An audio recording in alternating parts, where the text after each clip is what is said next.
না, আওয়াজ করে চিল্লায় বলো না আল্লাহ, গলা ফাটে ডাক দাও না আল্লাহ,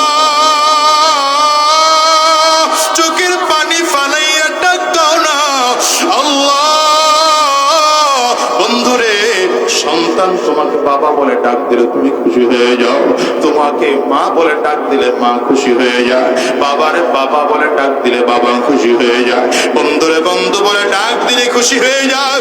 আমার মালিককে গোলাম, তুই আমার বান্দা, তুই আমার বড় শখের বান্দা, আমি তোরে বানাইছি, ফেরেশতারা নিষেধ করেছে তারপরে বানাইলাম।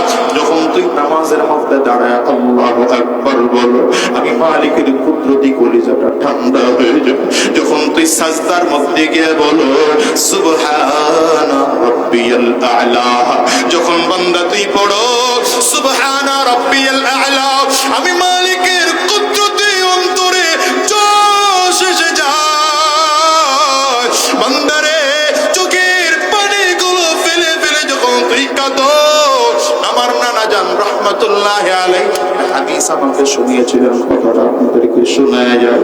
রব্বে কারীম হাদিসের কুদসির মধ্যে বলেন, আমার কোন গোলাম যখন দুই হাত উঁচু করে কান্না করে, আমি আল্লাহ তাআলা কুদরতি নজরটা দিয়ে তার চেহারাটার দিকে তাকিয়ে দেখি বান্দা কেমন করে।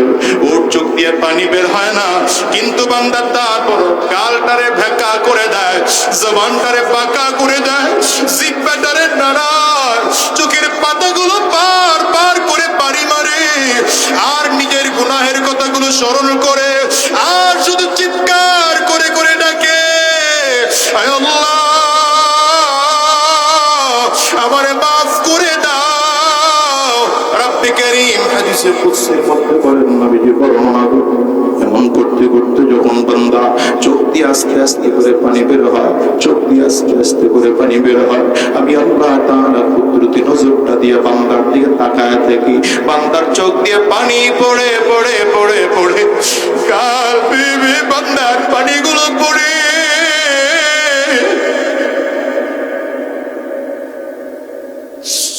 ফেরেশতারা ওই সময় রবের সামনে দাঁড়ায়, ও আল্লাহ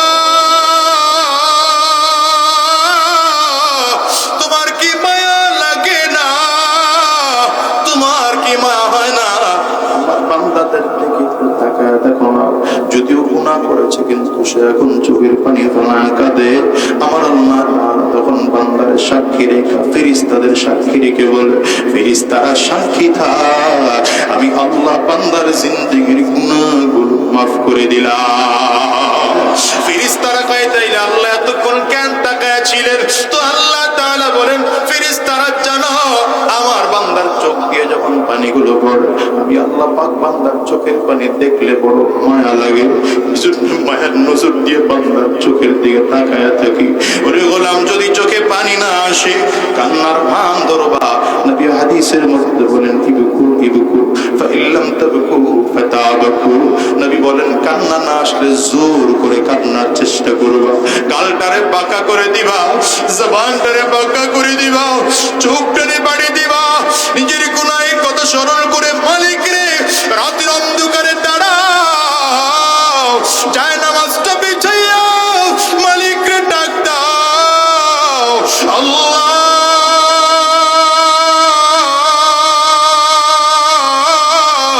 আমার চেয়ে বড় গুনাহগার তোমার এই জমিনের মধ্যে আর কেউ নাই, আমার চেয়ে নিমখারাম বান্দা তোমার জমিনে আর কেউ নাই, আমার চেয়ে বদমাশ তোমার জমিনের মধ্যে আর কেউ নাই, আমি বড় গুনাহগার, হাত দিয়ে গুনাহ করেছি, পা দিয়ে গুনাহ করেছি।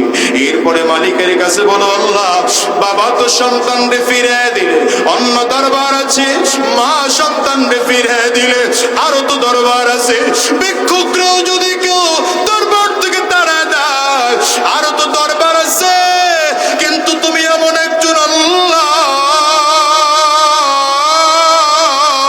তোমার দরবার থেকে যদি কাউরে ফিরে দাও আর তো কোনো দরবার না। এমন করে যদি মালিকের কাছে কান্না করতে পারো, আমার মালিক দেখবা বান্দারে মাফ না করে পারেন না। ও বাজান রে, তোমার আমার কাছে গুনাহ করতে করতে করতে করতে কলবটা এত শক্ত হয়ে গেল, এখন ক্ষমা চাওয়ার মতো পরিস্থিতি তোমার আমার নাই। গুনাহের কথা স্মরণ করে দেখো, চোখ দিয়ে পানিও বের হয় না। দেখো তো কত নামাজ তোমার আমার জীবনে ছুটলো, নামাজের জন্য চোখ দিয়ে পানিও বের হয় না। অথচ সাহাবায়ে কেরামের তাকবীরে উলা ছুটে গেলে চোখের পানি ফেলে কান্না করতে। দেখো তো কত বেগানা নারীর দিকে তাকাইলাম, চোখ দিয়ে পানিও তোমার আমার বের হয় না। কত সুদের কারবারের সাথে জড়িত ছিলাম, ঘুষের কারবারের সাথে জড়িত ছিলাম, হারাম কাজের মধ্যে লিপ্ত ছিলাম, এরপরেও দেখো তোমার আমার চোখ দিয়ে মোটেও পানি বের হয় না। এই জন্য বলি সাবধান, দিলটারে শক্ত বানায় কবরে যাওয়া যাবে না, দিলটা নরম বানাও। হাক্কানি উলামায়ে কেরাম পাইলে হাতটা বাড়া দাও আর তার কাছে বলো, আল্লাহর কাছে আমার ব্যাপারে ক্ষমা চাও। রাতের অন্ধকারে দাঁড়ায় যাও, মালিকের কাছে কান্না করো। আল্লাহর কাছে যদি কান্নার মতো কাঁদতে পারো, আমার মালিক বড় দয়াবান, বান্দার গুনাহ মাফ করে দিবে।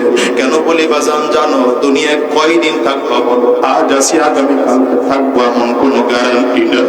আমি তো প্রায় বলি আজকের এই ময়দানটার মোনাজাত শেষ করে বাসায় যাবো এমন গ্যারান্টি নেই। বাজান আছে নাকি? চিল্লায় জোরে বলো। আজকের ময়দানটার দিকেও যদি তাকাও, কত মানুষ যেন আছে মা নাই, কত মানুষ যেন আছে বাবা নাই, কত মানুষ যেন আছে জোরের ভাই নাই, কত মানুষ যেন আছে জোরের বোন নাই। বাজান রে, আজকের ময়দানটার মধ্যে কার কার ঘরে মা নেই? হাতটা উঁচা করে দেখাও না বাবা। কার কার ঘরে বাবা নাই? হাত তুলে দেখাও বাজান, নামায় না, হাতগুলো তুলে রাখো। আমার যুবকেরা তাকায় দেখুক মা হারা মানুষদের চোখ দিয়ে কেমন করে পানি বের হয়, বাবা হারা মানুষদের চোখ দিয়ে কেমন করে পানি বের হয়। ওরে যুবক, এই মানুষগুলো হাত তুলেছে, এদের কারো করে মা নাই, কারো করে বাবা নাই। এরা মা হারিয়েছে, বাবা হারাইছে, এরা ঘরে গিয়া দরজার মধ্যে টোকা দিলে মা তাদের দরজা খুলবে।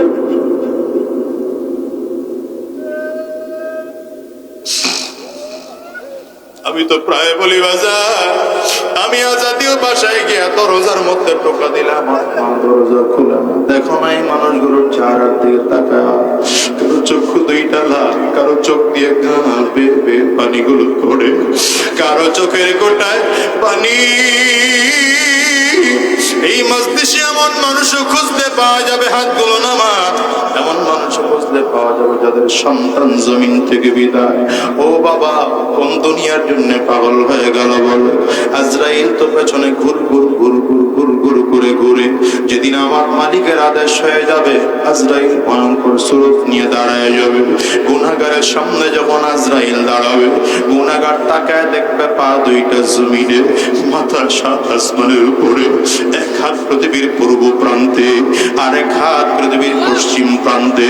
আজরাইল আলাইহিস সালাতু ওয়াস সালামের চক্ষু দুইটা উহুদ পাহাড়ের চেয়ে বড় দেখা যায়। আজরাইল আলাইহিস সালাতু ওয়াস সালামের প্রত্যেকটা পশমের গোড়া থেকে মনে হয় যেন আগুনের ফুলকি বের হয়। আজরাইল আলাইহিস সালাতু ওয়াস সালামের ভয়ঙ্কর চেহারা দেখা শরীরের 360টা মুকামের মধ্যে রূহটা দৌড়ায়।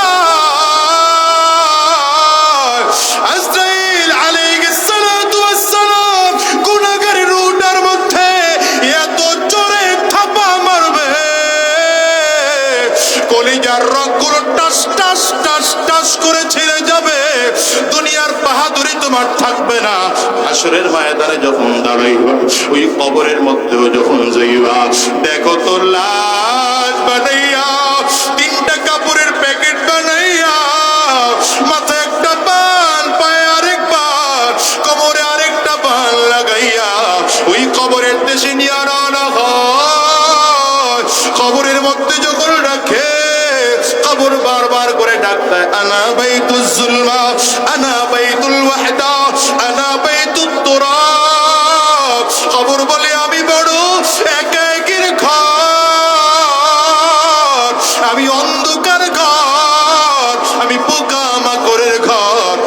মাটির ঘর আমার কাছে সাথী নাই, পাতি নাই, কোনো কিছুই না। যদি ভালো আমল করে আসতে পারো ভালো আচরণ করো, আর যদি ভালো আমল করে আসতে না পারো, কপাল পোড়া আমার ডানেও মাটি, বামনেও মাটি, সামনেও মাটি, পেছনেও মাটি, চারিদিক থেকে মাটিগুলো একত্রিত হইয়া গুনাহগারের লাশটাকে এত জোরে চাপ মারব, এক পাজরের হাড্ডি কিন্তু আরেক পাজরের মধ্যে নিয়ে পৌঁছায় দেব। বাজানকে এজন্য অনুরোধ করে গেলাম, ইসলামের মধ্যে পরিপূর্ণ প্রবেশ করো। কিছু মানবো কিছু মানবো না, এটা হতে পারে না। মালিকের কাছে পাক্কা সাচ্চা দিলে তাওবা করবা। বিশেষ করে আজকের আখিরি বয়ানে মুনাজাতের মধ্যে পাক্কা সাচ্চা দিলে তাওবা করবা, আর বলবা আল্লাহ আর হারাম রাস্তায় কদম বাড়াবো না, শয়তানি রাস্তায় কদম বাড়াবো না, গুনাহের পথে চলবো না, হারাম রাস্তায় চলবো না, সুদের কারবার করবো না, ঘুষের কারবার করবো না। কারা কারা ওয়াদা করতে তৈয়ার, দুই হাত উঁচা করে আল্লাহরে দেখা, চিৎকার করে জোরে ডাকো আল্লাহ, জবান খুলে আরো জোরে ডাকো না আল্লাহ, চোখের পানি ফেলা ডাকো আল্লাহ, চোখে পানি না আসলে কান্নার বান ধরে ডাকো, ডানে আর বামে তাকাও, দেখো না কার চোখে পানি। ওই মানুষটার দিকে তাকিয়ে নিজের নিজে ধিক্কার মারো, আর গুনাহের কথা স্মরণ করে মালিকরে ডাকো, আল্লাহ ওয়াদা করলাম আর হারাম রাস্তায় চলবো না, শয়তানি রাস্তায় চলবো না, গুনাহের পথে চলবো না, যতদিন আল্লাহর এই জমিনে থাকবো, দ্বীনের পথে চলবো। আল্লাহ তুমি কবুল করে নাও, কবুল করে নাও, চিল্লা বলো আমিন।